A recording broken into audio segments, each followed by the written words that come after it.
On va commencer simplement par l'objectif, ok? Quel est l'objectif de cette formation? Il s'agit d'une formation comportant deux volets. Un volet lutte incendie et un volet évacuation. Concernant la lutte incendie, vous allez apprendre à agir rapidement et efficacement sur un départ de feu. Et ensuite, comment choisir et utiliser de manière judicieuse un moyen de lutte adéquat afin de procéder à une extinction en toute sécurité. Et dans le volet évacuation, on va simplement parler de comment alerter les secours.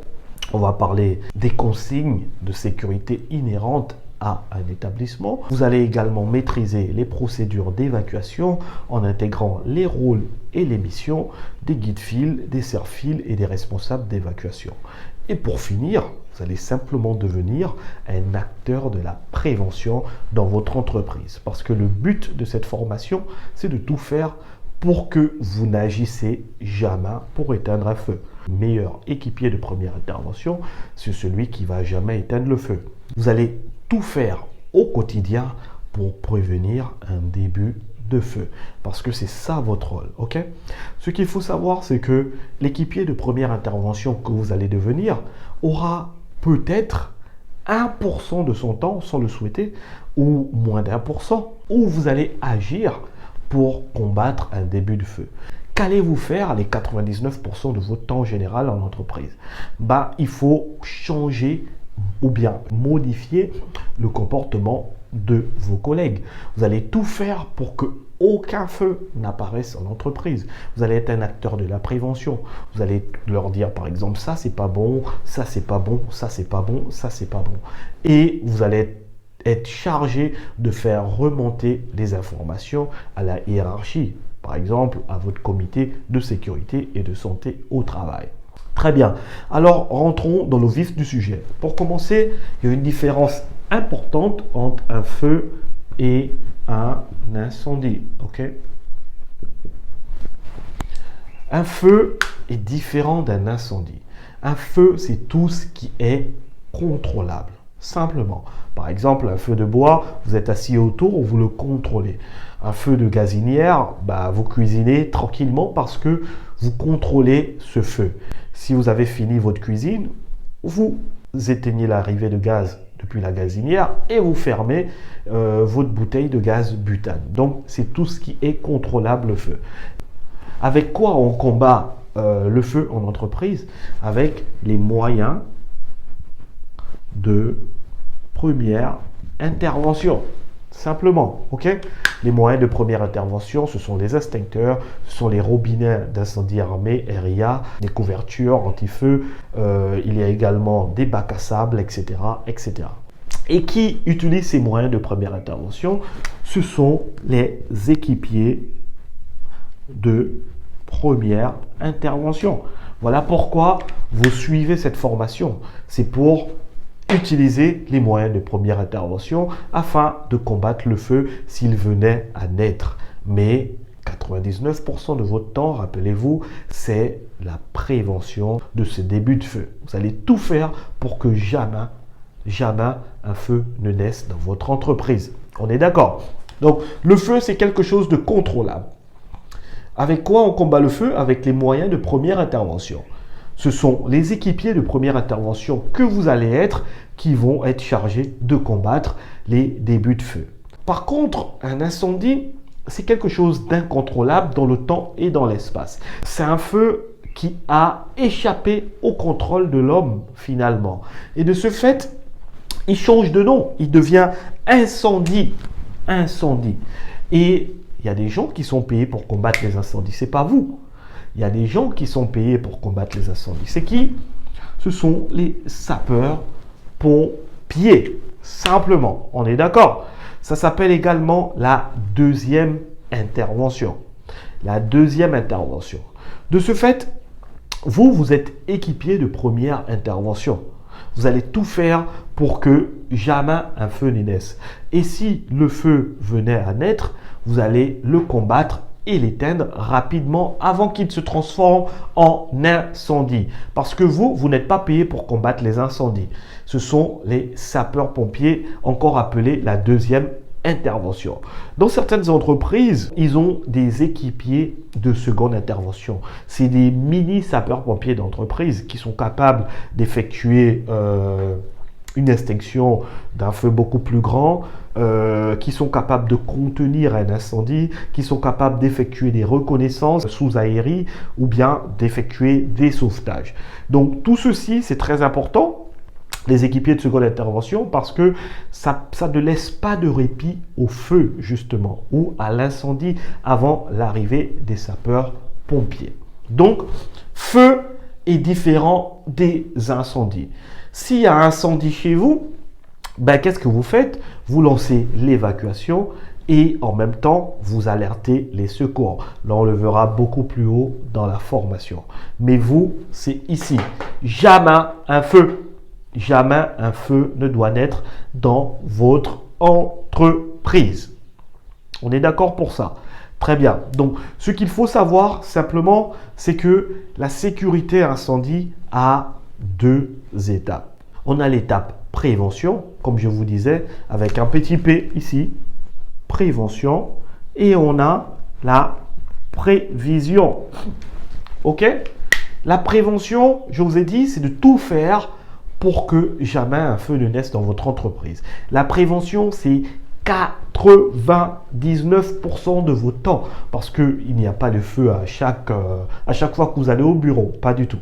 Donc, vous avez 99% de votre temps pour faire de la prévention. C'est très important, c'est le maximum. Je vous ai dit, le meilleur équipier de première intervention, c'est celui qui fera jamais d'extinction.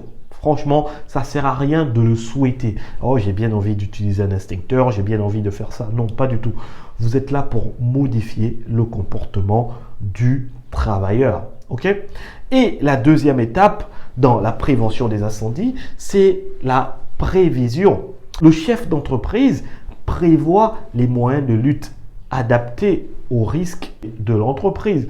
Vous allez avoir des extincteurs, des RIA, des couvertures anti-feu, des systèmes de sécurité incendie pour justement détecter de manière précoce ces débuts de feu et agir tout de suite pour que le feu ne se propage pas et ne devienne pas un incendie.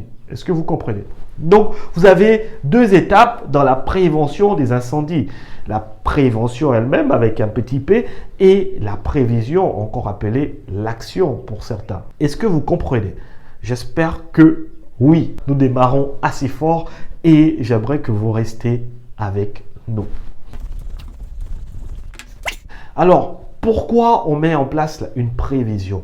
Parce que le risque zéro n'existe pas. Le risque zéro n'existe pas. Est-ce que vous comprenez?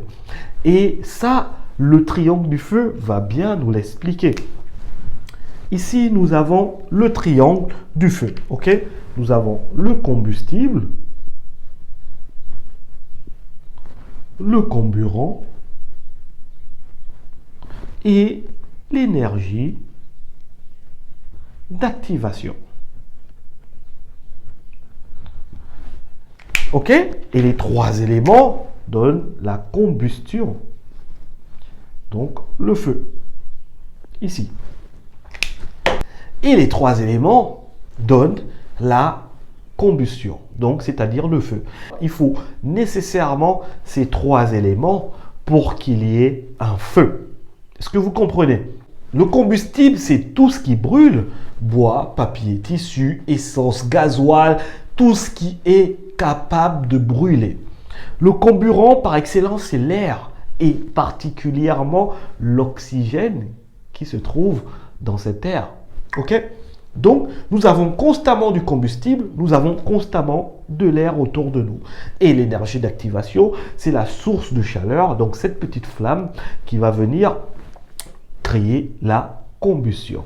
Donc, il faut systématiquement ces trois éléments pour qu'il y ait un feu. Je vous ai dit tout à l'heure que nous avons constamment des matériaux capables de brûler autour de nous, Donc, bois, papier, tissu, gasoil, etc. Par exemple, dans ce bureau, nous avons des rideaux ici, nous avons des livres, etc. Même mes vêtements sont capables de brûler. Et nous avons de l'air tout autour de nous. Et en particulier, comme je vous disais, l'oxygène présent dans l'air. L'énergie d'activation, c'est cette source de chaleur. Pourquoi le risque zéro n'existe pas? Même si la prévention va être mise ici, on ne peut pas contrôler l'homme. Et d'ailleurs, il ne s'agit pas que l'homme. On va bien le voir dans les causes des incendies. OK? Les 3 grandes causes des incendies. Nous avons les causes naturelles, humaines et dues à l'emploi des énergies. Alors, les causes naturelles, nous avons le soleil, la foudre, etc. Qu'est-ce qu'on peut faire contre le soleil et la foudre? On peut rien. Vous êtes en entreprise, foudre, bouffe, et il y a un feu dans votre parking ou ailleurs. Il faut forcément agir. Donc, le risque zéro n'existe pas. Et ici, les causes humaines, 90% des incendies, parce qu'on ne peut pas contrôler l'homme. Vous allez tout dire. Par exemple, interdit de fumer dans une station, interdit de manipuler son téléphone pendant qu'on vous sert le carburant. Il y aura toujours quelqu'un pour fumer. Il y aura toujours quelqu'un pour manipuler son téléphone dans une station, etc. Pourquoi? Parce que dans les causes humaines, vous avez l'ignorance. Vous avez la malveillance. Vous avez la négligence. C'est compliqué en fait. On ne peut pas contrôler l'homme. Par exemple, au Gabon, 99% des feux sont d'origine électrique. Les gens ne savent pas qu'il faut refaire leur système électrique qui date des années de l'indépendance, par exemple, ou bien des années 70, du boom pétrolier et du boom de la construction au Gabon. Donc, ces installations électriques qui datent des années 70, 80, 90 ont plus de 30 ans aujourd'hui. Elles n'ont jamais été changées. Le câblage, il est différent de celui de maintenant. On est d'accord qu'un câble de maintenant est beaucoup plus résistant qu'un câble d'il y a 30 ans. Et même avec la durée de ce câble, les 2 fils qui sont à l'intérieur, qui sont censés ne pas se toucher, ils ont séché, ils s'effritent. Si vous avez également des insectes, des cafards, des rats, etc., tout ceci crée un gros risque incendie. Voilà pourquoi on dit le risque zéro n'existe pas, parce qu'il y a l'ignorance. Qu'est-ce qu'on peut faire contre l'ignorance? Il ignore l'utilisation abusive de multiprises. Les gens ne savent pas. Ils ont construit une maison à l'époque, il n'y a pas assez de prises murales, d'où l'utilisation des multiprises abusives. Pareil pour l'entreprise. Les gens utilisent énormément des multiprises. Qu'est-ce qu'il faut faire contre ça? On ne peut rien. Donc, le risque zéro n'existe pas. Ce n'est pas possible de contrôler l'homme. Ce n'est pas possible. On est d'accord? Et ensuite, nous avons dû à l'emploi des énergies. La fermentation, etc. Qu'est-ce qu'on peut faire contre ça? On ne peut rien. Vous êtes d'accord que l'énergie d'activation, c'est toute source de chaleur pouvant créer la combustion. Maintenant, on va passer au comburant, ici. Je vous ai dit que le comburant par excellence, c'est l'air. En particulier, l'oxygène présent dans l'air. Ce qu'il faut savoir, c'est que nous avons dans l'air 78% d'azote, 21% d'oxygène, de dioxygène si vous voulez, et 1% de gaz rare. OK? 78% d'azote, 21% de dioxygène et 1% de gaz rare. Voici la composition de l'air. Ce qui va nous intéresser ici, c'est les 21% du dioxygène. L'oxygène présent dans l'air, justement, va nourrir la flamme. D'ailleurs, quand vous avez une bougie allumée et que vous mettez un bocal dessus, il n'y a plus de feu. Et de même, quand vous êtes en train d'effectuer un feu de bois, vous soufflez sur le bois, la flamme s'active. Est-ce que vous comprenez?